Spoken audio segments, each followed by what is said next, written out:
sa isa pong obra. Napakahirap po ng gumaya. Kagaya nito. Ayan. Inumpisahan po natin sa likod. Ayan. Tapos kinuha ko yung pinakagitna niya. Ayun. Sinusong ko ng daliri. Tinali ko na ng paliter B yan. Ayan. Kita naman natin doon sa pattern natin na gagawin. Letter B. Konektado doon. Papunta sa harap. Ayun. Binakat ko muna. Pero mababaw lang. Ayun. Siyempre, ganun din sa kabila. Baka hindi magparehas Ayan. And then, ginamit natin ay uno. Uno lang. Tinantanya natin yung kapal. Tinansya.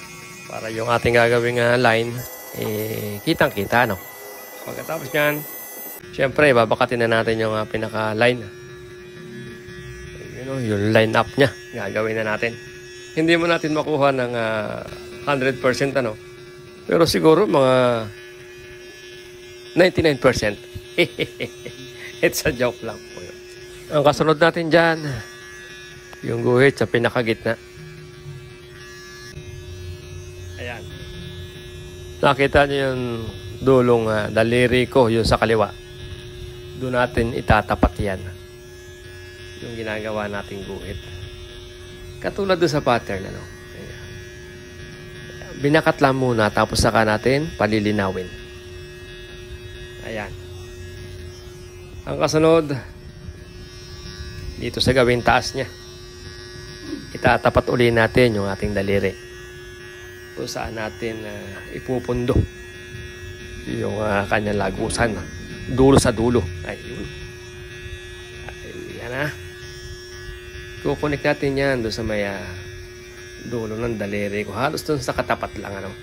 Baka naman mahagip yung daliri. Ayun Ayan. Madali na tayong magsukat Ayan. Unti-unti na natin nakukuha. Yung design At syempre dito sa likod, mas madali na yan kapag tayo nakapag-umpisa na. Basic na lang yan. Yung likod. Sa umpisa lang mahirap yan.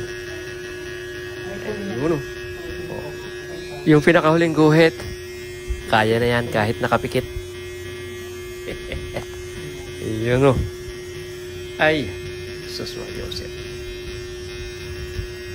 Ay, inang. Ayan. After nyan, syempre, blending na tayo. Palilinawin natin ang labaha bago tayo mag-blending. Ayun, syempre, salamat muna sa ating mga followers. At kung hindi ka pa naman nakaka-follow, baka naman. Yun pong pinakailalim. Ginamitan natin ng detailer ng sagad na sagad. Baon na baon. Ganon din sa likod. Dikit na dikit yung detailer po ng zero. Ang amin po location ay sa Barangay Canlubang, Calamba City, Laguna. Sa bidyong ito po, ako po ay nagpapasalamat sa inyong panonood.